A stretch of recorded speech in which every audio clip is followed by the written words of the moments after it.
morning and welcome to Frugal, a budgeting lifestyle channel all about living both a full and a frugal life. And my name's Lara. Welcome. As you gather from the videos, when I've put videos up, that I don't think that frugal and full are mutually exclusive. I think you can have both and have a harmonious life that's both frugal and full. So I'm going to turn the camera around a bit because Miss Bella has decided now to get off her wee perch. Hang on a second. Hi, okay, right, I'm back now. So today, happy Thrifty Tuesday, by the way. And today I'm going to have a chat to you about my plan for February. So February, my plan is to have a fridge, freezer and food cupboard challenge. So this is going to involve trying to eat just things that I have. I have a very small shopping list of things I've figured out I'm going to need during the month of February, but for the most part I'm planning to base my food budget, extremely small food budget for the month, off of having things that I've put on this list. So sometimes I've tried meal planning, sometimes I do write out a meal plan. I've experimented with a few things. So one really popular approach to meal planning that sometimes works for me but sometimes it doesn't seem to work for me is when you have, say, a calendar or a diary or a weekly planning sheet where you actually write out in advance what meals you're going to have for the upcoming week, or maybe 2 weeks or 4 weeks. So when I do that, sometimes I don't always stick to what I've written on there, and then it gets all complicated and I lose track. Sometimes what I do is I keep a food diary and I write down what I've had after the event. And that's helpful up to a point. But at the moment, what I find is the best approach, and I usually do this using it's still meal planning in a sense, but it's just formatting it in a different way. So what I tend to do is I will usually use a little notebook to do it, but at the moment, as you can see, I'm still recovering from multiple breaks in this arm, and I am right-handed, so it's a bit of a challenge at the moment because I'm having to write with my left hand. So my left-handed writing has improved a bit, but it's still pretty messy. So it's much easier to just write everything down on a piece of paper at the moment rather than in my wee notebook. But what I've got here is I've got like a kind of inventory of all the things. So I've written it out in a format where, first of all, I've listed all the meals or potential meals that I could have in February. So there are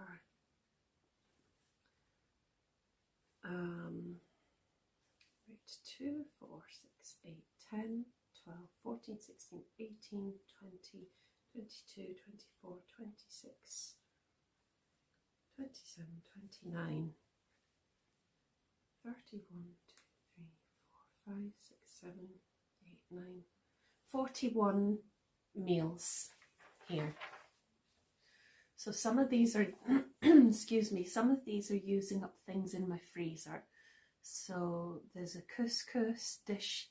So the frozen meals that I have to use up, make space in the freezer, are 2 couscous dishes, 2 risotto dishes, a kedgeree, and I'm going to be, and a portion of mash that I'm going to have with a fish cake and veggies.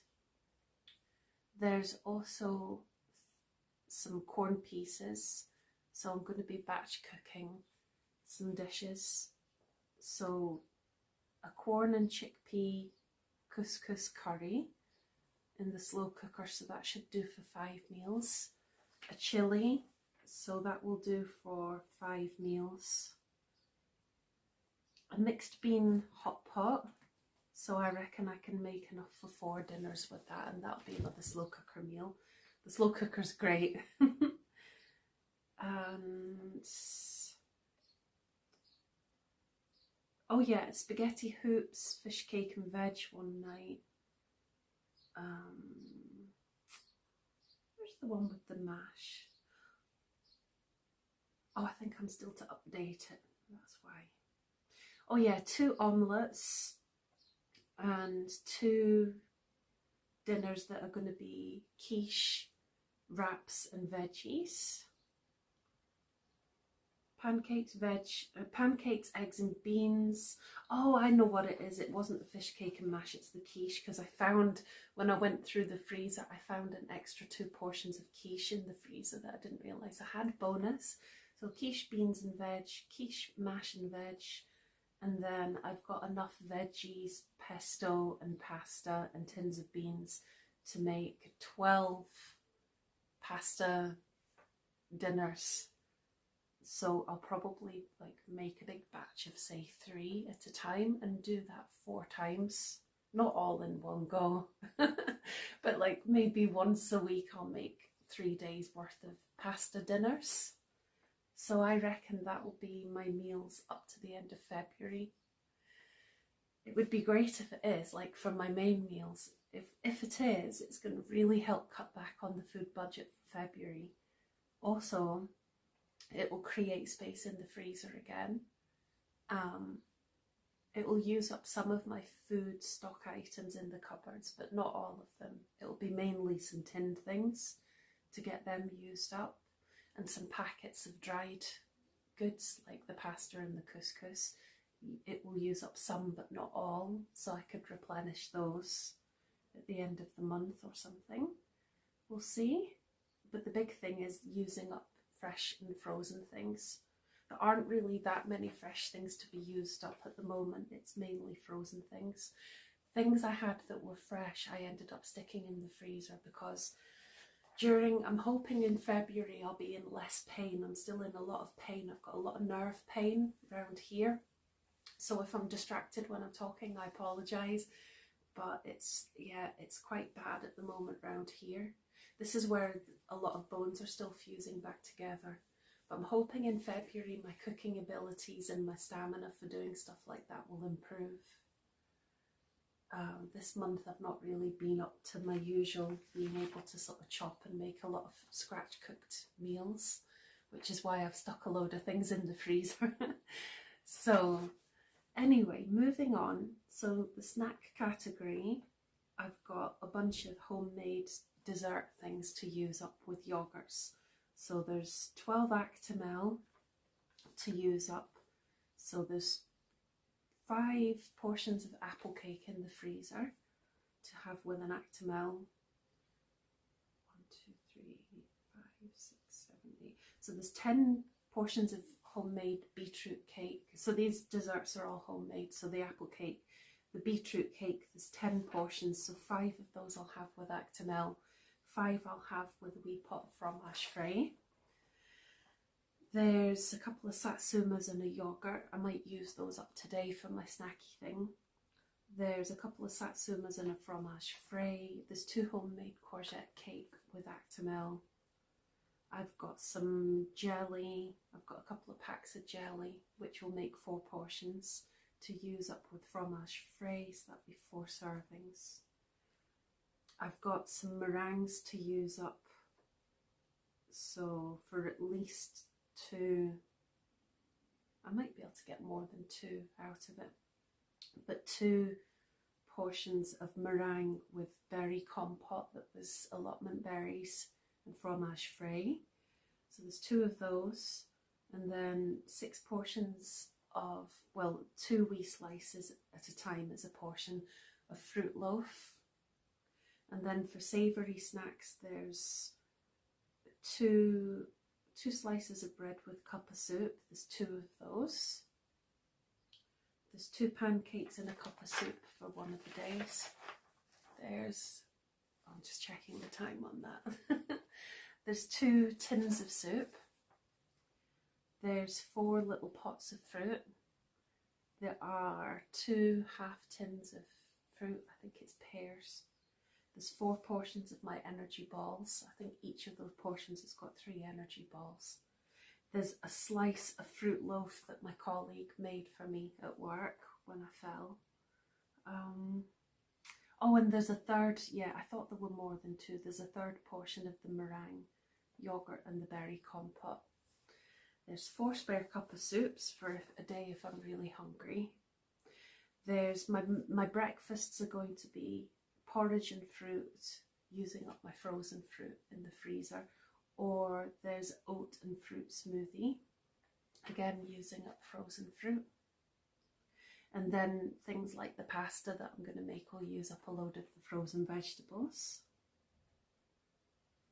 So I'll describe how I'm going to eat in February. So my plan in February is I want to lose a bit of weight. And what I find is a really effective way to lose weight is intermittent fasting. I do the 16-8. So what it means is that I effectively don't have breakfast, and it's, say for example, 11 to 7 or 12 to 8. An 8-hour eating window, but it will tend to be sort of around late morning or lunchtime to early evening or kind of mid-evening. I find that works well for me. So in order to do that, if I can manage to, because I'm not a big fan of black coffee, but if I just have black coffee in the morning, it's better to do that rather than have any milk in my coffee, because the most of the debates say that having, the ones that I've read say that having milk or milk powder in the coffee technically breaks the fast. Also, it's better for my budget, so I'm planning to try and have the black coffee only up until I break the fast, then have my breakfast, which will be the porridge or the smoothie, and then I've got one of these snacks that I described to have, and then also one main meal. Oh, and also I meant to say as well that I'll have a ration of 250 ml of milk, oat milk or soya milk I tend to drink, and that will be rationed so that I can have that with my slim fast. Last year I lost 2.5 stone before I went away for my 40th on my holiday, and that took me about 6 months or so. Actually a wee bit less, so that was really good. I was doing a lot of swimming, which obviously I can't do yet, which is a pity, but I was also having one slim fast shake a day along with the intermittent fasting, and I still have a load of slim fast in the cupboard that I need to use up, so I might as well do that. So I meant to say that's probably, so it'll be black coffee, slim fast shake, and then my porridge or smoothie, and then my wee snack and my meal, all in the 8-hour window. Sometimes it's more like a 6-hour window, which is okay as well. And then I do have some coffee mate left that I could use for if I had a decaf coffee or Earl Grey tea in the afternoon. And then there's some milk powder. I shouldn't need any more milk powder. That's for when I've got people visiting who don't have the oat or soya milk. It's like a skimmed milk powder. And then the other thing I was going to say was, oh yeah, biscuits. I'm going to stock up on a few biscuits that are for exclusively if I have people visiting. So at the moment, left-handed writing here, at the moment this is my wee shopping list for February. Porridge, coffee. I might not need coffee because I've got some ground coffee as well that I can use, but at the moment with my arm, using the ground coffee is not so easy. 6 1 litre packs, not tubs, 6 1 litre packs of milk, as I say, either oat or soya milk. See, the soya milk in Lidl is only 50p and it's fine, it's perfectly good. So I might get that, but last time I got that, it was all coagulated and gross. It must have been old stock. So I don't know whether I want to risk that. We'll see. Possibly some more Coffee Mate. If I see any reduced price protein sources that I like, that I can freeze, then I might stock up on them when I'm in the shop, but I'll wait and see for future meals. Some biscuits for visitors, that will come out of the social budget. Also coming out of the social budget, I'm going to buy some packs of chocolate chips for making a big batch of energy balls for a friend of mine. She brought me some food items this month. It was really sweet of her. When she's visited, she's brought me nice snacks and things, and it was so kind. And I want to do something to say thank you, so I'm going to make her, oh no, she didn't end up taking them, but I was going to give her some of the energy balls that I made. I showed them to her and she was interested in trying them, so I'm going to make her a big batch, as I say, with the chocolate chip cookies. And also the food bank items. If you see my first video about the no spend year, I explain in that I'm planning to do a thing where every week of the year in 2024 I buy a food bank item for people in the local community. So that will also be part of my February shopping. So hopefully it's going to be a very, very small food spend for February, which will help promote my savings goals for the year, which again, if you see my first video on the no spend year, I talk about what my goals for the year are and why I've been embarking on this no spend year.